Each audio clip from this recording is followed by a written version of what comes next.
அதிகாரமா அதுக்கு வேற பேரு. அது ஏன் ஓட்டுகிற பேசா அதுதான் சனநாயகம். நம்ம கொள்ள அங்க ஒதுக்கிருப்பா. அதிகாரம் உயிர் வங்கைக்கு வரணும். சட்டமன்றத்துல பேச வேண்டியவன் பேசலன்னா கண்டவனும் கண்டபடி பேசி அதையே சட்டமாக்குவானோ. நீ போராட்டம் மட்டும் போதுன்னு நினைச்ச என்ன இந்த சந்தன காட்டுக்குள்ள முழக்கிற மாதிரி உன்னை அந்த முந்திரி காட்டுக்குள்ளே முடிச்சுவாடு.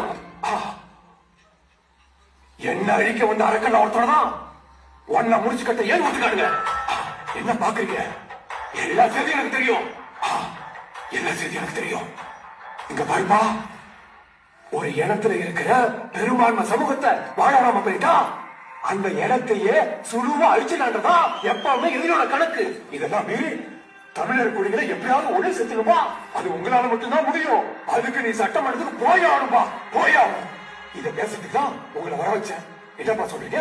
நீங்க இவ்வளவு தூரம் சொன்னதுக்கு பிறகு நான் தேர்தலில் நிக்கிறதுன்னு முடிவெடுத்துட்டேன்.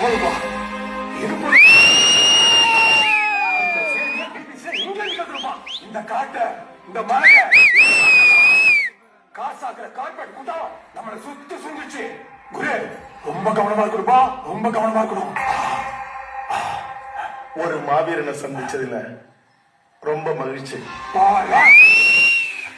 நான் இந்த சந்தன காட்டு மாவீரன், நீ அந்த முந்திரி காட்டு மாவீரன். முந்திரி காட்டு மாவீரன்.